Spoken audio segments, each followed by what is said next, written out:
This is the Ranger Report Podcast. News, insights, predictions, interviews, and information about the Texas Rangers from the major leagues to the minor leagues. And now, here are your hosts, Ben Dieter and CJ Berryman.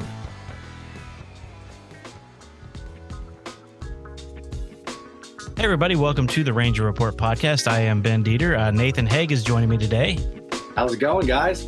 And of course, we are joined today on episode 150 by Cole Ragans. Cole, how's it going, man? Good. How about y'all? We're doing well. Thank you for taking the time today. I know it's the off season and you're probably busy relaxing, so. Yeah, no, I haven't been doing a whole lot. Yeah, that's good though. It's been a busy year. So I wanted to start by asking you, so you were in Round Rock, I interviewed you there, and how did you find out you'd been called up to the majors and who told you? So we were in Sugar Land. We had just drove down that morning. So my wife was going to Sugar Land since it was so close. Like I said, I think it's like 2.5 hours from Round Rock. And so my wife and I drove down, get to the field that afternoon, go through a normal day, throw. I had like a touch and feel that day. So I threw my touch and feel and go through the whole game. And like everybody kind of knew that about like the rumors of John Gray getting hurt, but nobody really knew anything else. Like it was just like something small we had heard. And so game gets over. I think we lost that game. So everybody, in the locker room kind of quiet. And then Hagen, our manager, he was actually my manager my first full year of pro ball in Spokane. Okay. And he was my manager. He like starts talking about like he like had like a almost like a story like leading up to it about like perseverance and like overcoming things, and like everybody has a different road and all that kind of stuff. And then he like started mentioning things that like pertain to me, and like my heart started racing. And then like at the end of it, he was like, because he's going to the big leagues. Because by then everyone knew who he was talking about, because he brought up 2 elbow surgeries, all that, and then said it. As my heart was, it was literally, I forget who was sitting next to me. I was like, I'm surprised you couldn't feel my heart beating. But it was. I did an interview last year when I was in Frisco, and I got asked, what's that moment going to be like when you get called up? And I said, I'm going to be an emotional wreck and at a loss for words. And I was good to say it like with all my teammates. And then I walked outside and, my wife was waiting on me. So I went up to her and told her, and I just lost it. What was more nerve-wracking, Cole, getting that call that you're getting called up to the Rangers, or being a part of the 150th episode of the Ranger Report? Oh man, I don't think he'll shed any tears over this one. No, okay, but no, seriously, like going through those surgeries and going through that process, like obviously that I'm sure that sucked, going through the Tommy John stuff and knowing you can't be on the field helping your team out and everything. But how much sweeter did it make it, the fact that you had gone through the Tommy John surgery and all that stuff to finally be on that mound for the Rangers? It, like obviously anytime, regardless of your road to the big leagues, whether, you're injury free and you go, you kind of move pretty quick, it's always an awesome feeling. But for me personally, it was, going through all that, it just made it that much more worth having those bad days of just like the same stuff over and over, going through the rehab, all that. It just made those days that much better. Sure. Like looking back on it, it's like, it sucked then, but now it's, it's freaking awesome. Yeah, for sure. And I'm curious too, as far as the path, obviously when you're in the minors and everything, your goal is to get called up and everything. But so how do you build that team chemistry with a group of guys that are hoping to not be there that long and hoping to get called up? I think it's one of those things like, obviously the higher you get up, the closer it is. And it's like, all right, like we're knocking on the door and that kind of stuff. But I think it's one of those things where I mean, you have your group of like guys that are super close, and it's like you're always pushing for them. Like it's like no matter if they get called up before you, you know, whatever, you're always pushing for them. And if you're not on the same team, you're still talking like, you know, pretty regularly and stuff like that. And I mean, everybody wants to win. That's the end goal. Everybody wants to win. So I think it's one of those things where it's like, all right, like we all have the same dream, same, you know, final place we want to be. So it's like, why not just give it our all, have a good time while we're doing it? Yeah. Like, I mean, I don't know. I've been lucky and had like my teams that I've been on have been awesome. Like I have a bunch of guys that I'm close with, you know, everybody gets along, everybody cuts up, like, you know, we'll do stuff outside of the field, stuff like that. All right. So I'm going to ask you about, you see the shirt I'm wearing here. The Texas League champion shirt. Yeah. I know you were with the Rangers at the time, but I know you have a lot of friends on that team. How cool was it to see Frisco win the Texas League championship and know that you had something to do with that with as long as you pitched there this year? Every night I would come in from our game and I'd go straight and like check the score and like see how they're doing, you know, see who's throwing, who's hitting, that kind of stuff. And I'd text some of the guys, you know, especially when they won. I texted a few of them and said congrats and all that, and just kind of keeping up. Like a few days after, I texted some of the guys, but it was awesome. I actually got to when I threw in LA my last start of the year. Ty Tiedemann, who I got drafted with and all that. He lives in LA.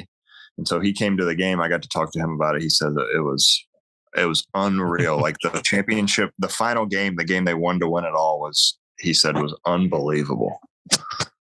It was pretty amazing. So who was your favorite pitcher to watch growing up? Cole Hamels.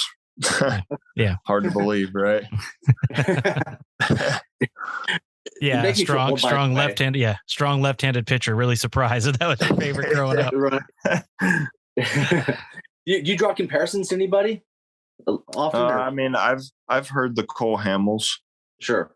So I mean, I've watched a lot of like YouTube videos of him, like all throughout high school. You know, sit there watch.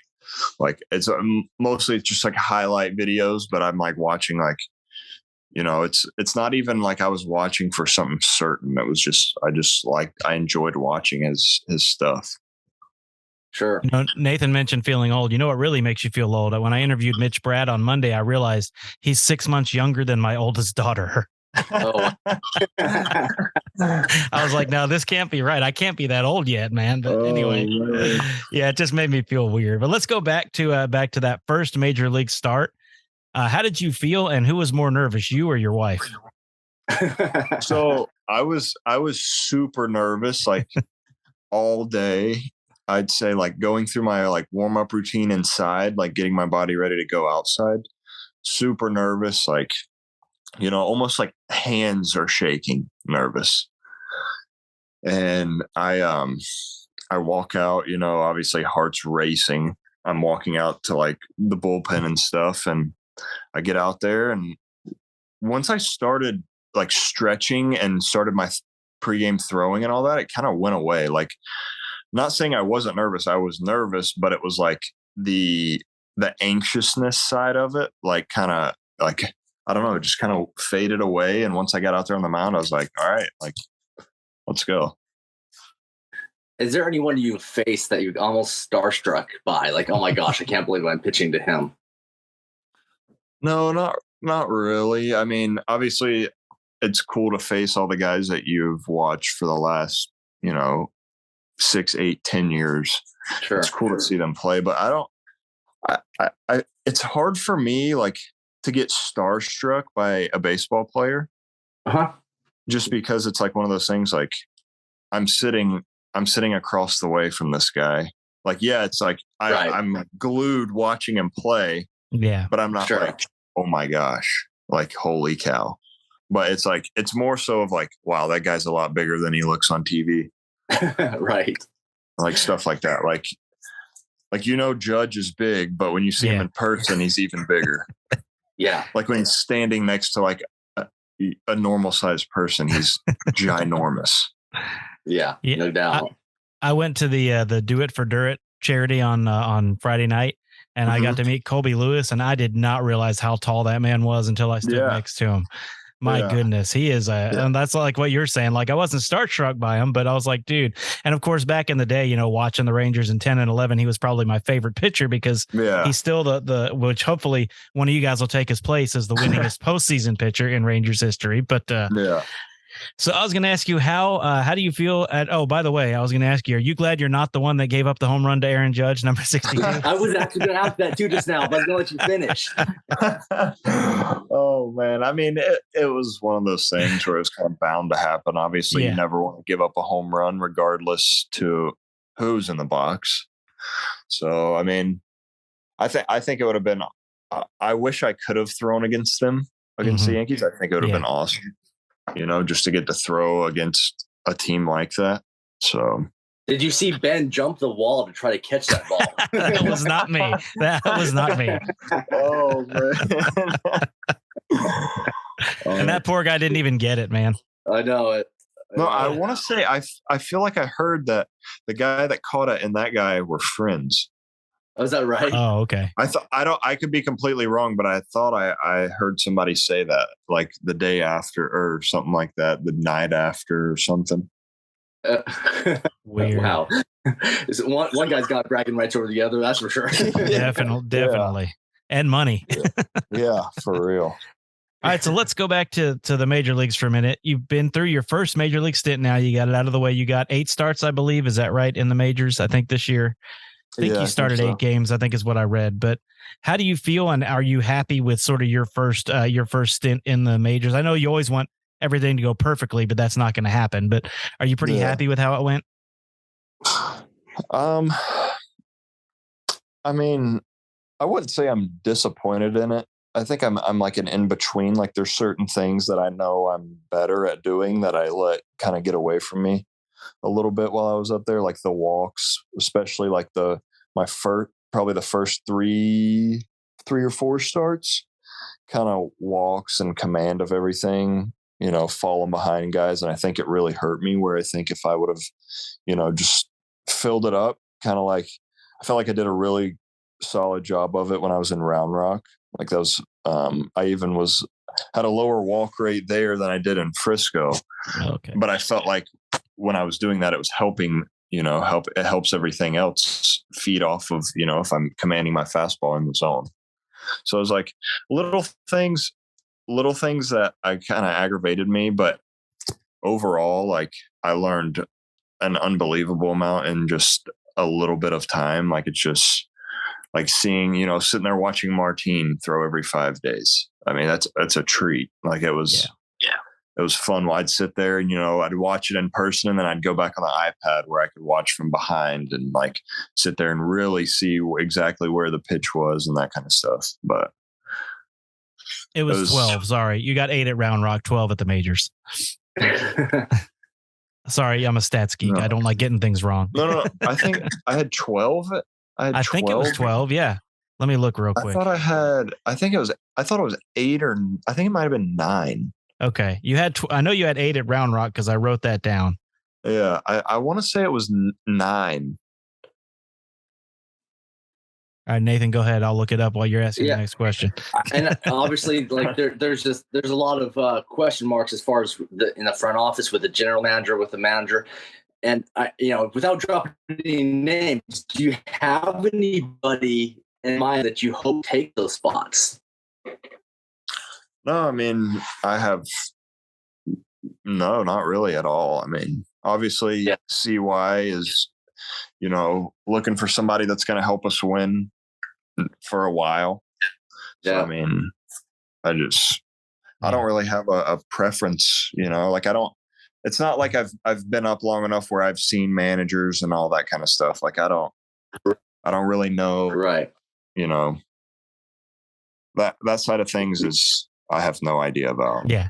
And I know it's complete out of your control and everything. So, but like I said, I didn't want to drop any names. Yeah.